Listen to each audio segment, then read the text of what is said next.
Bueno, la quinta ponencia de esta mañana nos la presenta Juan Piqueras, abogado especialista en servicios de defensa de la competencia. Esperemos que su intervención pues, nos ayude a encontrar fórmulas que las diferentes partes implicadas en nuestro trabajo en auxilio y asistencia en carretera, pues que nos ayuden a encontrar fórmulas para que podamos encontrar la manera de poder mejorar el servicio sin caer en ninguna irregularidad o en ninguna cosa que traspase sobre todo la defensa de la competencia. Buenos días a todos. Muchísimas gracias por haberme invitado a estas jornadas a las organizaciones empresariales que las protagonizan. Mi experiencia profesional en materia de competencia se inició con el mercado postal. He participado en su liberalización y en las distintas problemáticas que como consecuencia de la liberalización postal se han producido en materia de competencia. Esta es la razón por la que os he invitado aquí, es decir, mi experiencia personal. Para ello, por parte de las organizaciones me han suministrado algo de información y me han pedido que os traslade algo tan importante como es la normativa de competencia para garantizar la libre empresa en un mercado tanto en el español como en el europeo. El Tratado de Funcionamiento de la Unión Europea se fundamenta en un hecho objetivo importante, es la libre empresa. La Constitución española, antes de que nos incorporáramos a la Unión Europea, ya protegía la libre empresa en el artículo 38. Como consecuencia de este interés general en proteger un mercado libre, se ha venido desarrollando una legislación específica que ha ganado peso con el transcurso de los años, pero sobre todo por la práctica, por su aplicación. La dificultad que generalmente nos podemos encontrar en los temas de competencia es la comprensión de su necesidad y su aplicabilidad a un mercado. Hoy, gracias a Dios, no es así, a pesar de que la Comisión Nacional de Mercados y Competencia, que ha sustituido a la Comisión Nacional de Competencia y al anterior Tribunal de Defensa de la Competencia, es vista por agentes sociales, es vista en ocasiones por el Estado y también por las empresas y sobre todo por las organizaciones empresariales como alguien que, en lugar de regular y favorecer la libre empresa, coacciona o realiza un poder o aplica un poder bastante complejo y es enemigo. Los agentes sociales, los sindicatos, puedo aseguraros que a la Comisión Nacional de Mercados y Competencia la eliminarían rápidamente. Puesto esto en estas condiciones, tenemos que tener claro que la competencia en España tiene dos legislaciones complementarias. La de defensa de la competencia propiamente dicha, que está incardinada en el artículo 38 y en el Tratado de Funcionamiento de la Unión Europea, que tiene tal importancia que en la Comisión Europea existe un comisario específico para promover la competencia dentro de la Unión. De ese comisario hay una dirección general de la que cuelgan todas las autoridades de competencia de los distintos estados de la Unión, entre ellos la Comisión Nacional de Mercados y Competencia, que pretenden ser organismos que, aun estando incardinados dentro de cada uno de los estados, tengan una autonomía suficiente. En el caso de la Autoridad de Competencia Española, su capacidad organizativa se ha visto mermada de alguna manera al haber integrado otros órganos reguladores de mercados como la energía, las telecomunicaciones, el transporte en el que vosotros también estáis. y eso no le permite tener todos los medios precisos para actuar con la diligencia que ellos quisieran. Por eso tienen un plan estratégico, por eso tienen un plan de actuación y, evidentemente, su función principal es perseguir todas las conductas contrarias a la competencia, ya sean conductas colusorias, que son anticompetitivas, abusos de posiciones de dominio y, sobre todo, últimamente están persiguiendo mucho los cárteles. Les resulta muy preocupante la organización de un cártel, ya sea de manera intencionada o simplemente sin que haya una concertación voluntaria, pero un efecto concertado en el mercado que restrinja la competencia, y lo están haciendo, y a esto sí que le están dedicando medios. Puesto las cosas en este punto, la otra legislación en materia de competencia es la Ley de Competencia Desleal, que también actúa en determinadas condiciones o con conductas que pueden solaparse con la defensa de la competencia.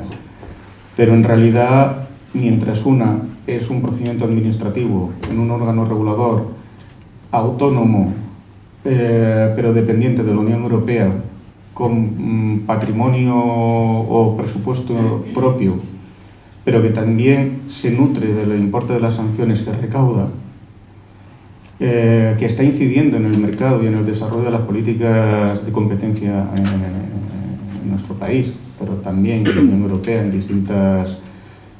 distintas áreas, es importante, pues bueno, poder comprender de qué estamos hablando y de la importancia o trascendencia que para la consolidación de los mercados y para que las empresas alcancen una eficiencia, eliminar todas aquellas barreras que en principio, cuando se adoptan determinadas conductas, pueden parecer que son beneficiosas para las empresas que los adoptan, pero que en realidad por su ilicitud afectan al mercado, lo restringen y acaban perjudicando finalmente. Existen distintas restricciones de la competencia dentro del marco normativo que estábamos hablando. Las tres clases fundamentales, como he dicho, son las conductas colusorias, el abuso de posición de dominio y el falseamiento de la libre competencia por actos desleales. Todo esto requiere una alta especialización y entender cómo se aplican cada uno de los mercados a los que hace referencia. Por conductas colusorias o anticompetitivas está la fijación de forma directa o indirecta. Os leo lo que es el artículo y luego lo traduzco de alguna manera. De forma directa o indirecta de precios o de otras condiciones comerciales o de servicio. Los precios tienen que venir determinados siempre por las eficiencias de las empresas, por las estructuras de costes. Cuando una parte impone el precio a otra, no estamos ante una obligación sinalagmática, no estamos ante un contrato en que se concierta el precio, sino que un poder negociador se transforma en poder decisor e impone condiciones, no solo de precios, sino otras condiciones que puedan ser homogéneas. Otra de las prácticas es la limitación o control de la producción, la distribución, el desarrollo técnico, las inversiones. Tú tienes que comprar esto, porque yo lo digo, porque si no, no te contrato.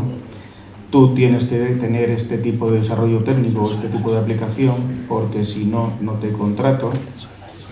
El reparto del mercado o de las fuentes de aprovisionamiento, es decir, tú tienes que comprar esto allí o tú tienes que establecerte en este espacio. Evidentemente, todo esto es la enumeración o el enunciado. Hay elementos que permiten luego la exención.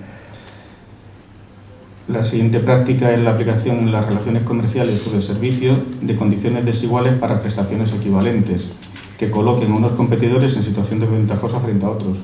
Yo tengo algo, a ti te digo que me lo hagas de una manera y a ti te digo que me lo hagas de otra, o a ti te pago esto y a ti te pago esto, cuando la prestación es la misma.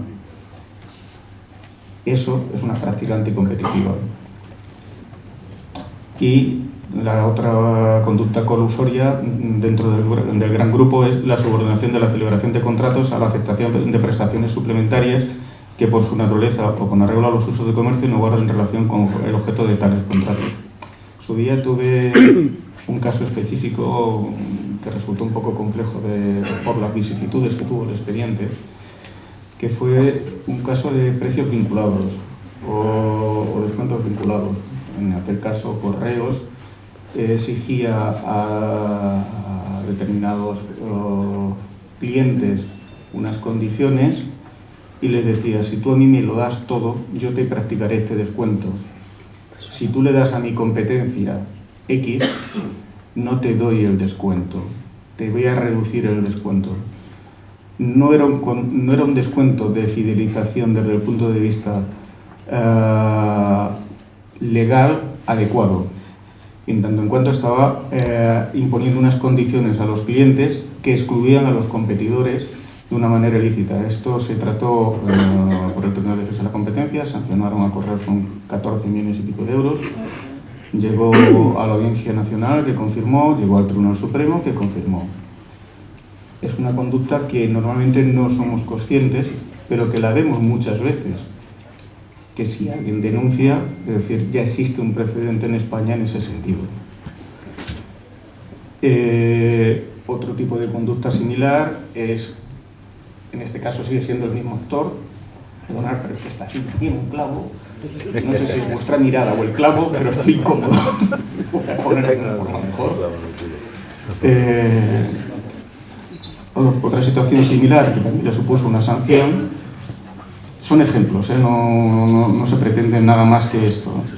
Correos, a determinados proveedores que pedían acceder a su red postal, les decía: si vosotros queréis acceder a mi red postal, aunque yo tengo la obligación legal de daros ese acceso, si no me dais el 10% de vuestro negocio, yo no os doy descuento. Evidentemente, el Tribunal de Defensa de la Competencia en su momento, posteriormente la Audiencia Nacional y el Tribunal Supremo confirmaron la sanción y Correos volvió a ser sancionada con una multa millonaria. Quiero decir con esto que no somos conscientes de la trascendencia e importancia que en el día a día de las empresas tiene la legislación de materia de competencia. Siguiendo un poco estas vivencias, el 7 de septiembre tuve una reunión con una organización empresarial, con el presidente de la Comisión Nacional de Competencia, y después de estar hablando de distintas cosas relativas a los miedos, a las políticas anticompetitivas que se estaban dando y trascender por las denuncias que se habían expuesto, por parte del presidente de la Comisión Nacional de Mercados de Competencia, al presidente y a todos los que estábamos presentes nos dejó claro una cosa. Dice: mira, con la nueva reforma del Código Penal, el cumplimiento de las leyes, los programas de cumplimiento son trascendentes ante todo y sobre todo en las organizaciones empresariales. Por supuesto en las empresas, pero las organizaciones empresariales. Y no ya sobre los programas de cumplimiento en cuanto a vía penal, sino en cuanto a competencia, en cuanto a regulación. Es muy trascendente porque para la Comisión Nacional de Mercados de Competencia entienden que los cárteles, y así lo verbalizó, de manera directa o indirecta se gestionan, se generan dentro de los ámbitos empresariales. Por eso, nosotros, ante cualquier práctica que podemos detectar por una denuncia de una empresa con otra, siempre buscamos a las organizaciones donde se puedan incardinar estas actividades económicas, con el fin de intentar identificar la existencia de un cártel. Y vuelvo al inicio de mi intervención, cuando os he hecho referencia al plan estratégico y al plan de actuación de la Comisión, que realmente están poniendo en práctica, y es la persecución de los cárteles, porque les resulta más fácil.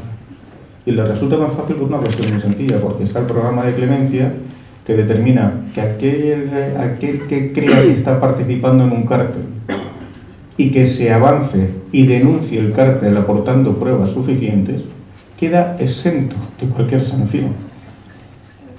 Los que soliciten el programa, la clemencia, pero no sean los primeros, podrán tener un atenuante. pero podrán ser sancionados. Y aquellos que se mantengan en no entrar dentro, lo que resulta es que reciben todo el peso de la ley con multas que son el 10% sobre la facturación que se genera por esa actividad económica específica, no por todas aquellas que puedan tener las empresas. Un ejemplo de esto es, ahora están persiguiendo por parte de la Comisión, estamos hablando de noticias recientes de este año, a la Asociación de Básquet Profesional. Han perseguido a la Asociación de Empresas Transportistas Frigoríficas, a la asociación le pusieron 200.000 euros de multa y entre 8 empresas les pusieron 8,6 millones de euros de multa. Son ejemplos. Y realmente es una preocupación por parte de las autoridades de competencia a nivel europeo y más concretamente españoles la persecución de los cárteles. Es imprescindible conocer, saber que nuestras conductas están incardinadas dentro de la legalidad, aunque habitualmente puedan tener condiciones que desde un punto de vista mercantil pudieran ser más o menos aceptadas. Si el efecto que tienen en el mercado no es un efecto lógico del contrato, sino un efecto restrictivo de la competencia que actúa como barrera, reparto, si el efecto, no la condición, es restringir la competencia, puede ser nula, las condiciones provisorias son nulas, y su nulidad además representa la sanción, por mucho que en apariencia la condición pueda ser legal. Esto trae a colación de alguna manera porque una de las cosas que he hecho antes como a título enunciativo para poder conocer este mercado ha sido mirar algunos de los contratos que hay y ciertamente se visualizan en los contratos determinadas condiciones que habría que sentarse a mirárselas con calma y tranquilidad porque los efectos que producen en el mercado podrían ser efectos restrictivos.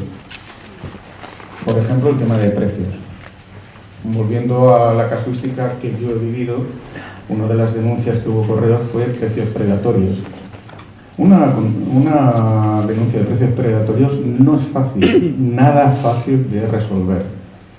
En este caso, el expediente se archivó inicialmente, hubo recursos, se abrió y, como consecuencia del mismo, desde el Servicio de Defensa de la Competencia se instó a las partes, a la organización empresarial que yo representaba y a Correos, a alcanzar un acuerdo de terminación convencional. Para traducirlo al lenguaje coloquial, una transacción en el ámbito administrativo. Y fue la primera que se hizo en España, la tercera en Europa. La primera fue con IBM. Es decir, me refiero a decir que tuvo una trascendencia importante. Lo más importante es que Correos reconoció que practicaba políticas de precios predatorios. No es que lo reconociera, es que ya estaban las pruebas. Entonces la forma de eludir la sanción es yo lo reconozco, me comprometo a subvertir esta situación, a eliminar la práctica de precios predatorios, pero no me sancionáis. Claro, pero luego estaba la vigilancia del cumplimiento del acuerdo. Y como consecuencia de la vigilancia del cumplimiento del acuerdo, y tras el tiempo para hacerlo efectivo, Correos no había cumplido el acuerdo. Solución: expediente sancionador y multa por precios predatorios. 4.800.000 euros. Como podéis ver, estamos hablando que solo por los importes de las multas ya te hacen que reflexiones sobre la situación en la que la trascendencia de las políticas, la relevancia de las condiciones, el sentarte a meditar sobre la situación jurídica que regula el mercado en el que te mueves. Y este mercado es un mercado que debería empezar a mirarse esta normativa, debería empezar a ser consciente que en un momento u otro la Comisión Nacional de Mercados de Competencia, que tiene las competencias ahora de regulación en el transporte, se puede empezar a mirar cosas respecto de la situación. Y entiendo que de manera preventiva sería lo lógico, lo razonable, comenzar ya a sentarse serenamente a analizar situaciones y aquellas que ofrezcan dudas, revertirlas, cambiarlas, sustituirlas por otras que no admitan dudas sobre la legalidad de las condiciones.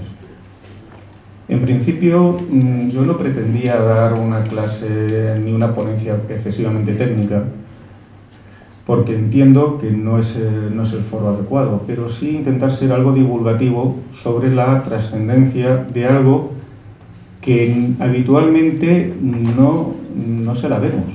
No es algo que seamos conscientes de ello, salvo cuando el vecino de al lado me quita un cliente, mira, ha tirado el precio. No, tirar el precio no es suficiente.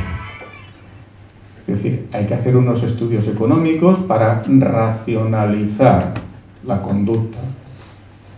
Hay que ver qué actividades son las que se hacen para determinar si ese tirar el precio infringe y es una práctica colusoria, una práctica anticompetitiva de precios o de dumping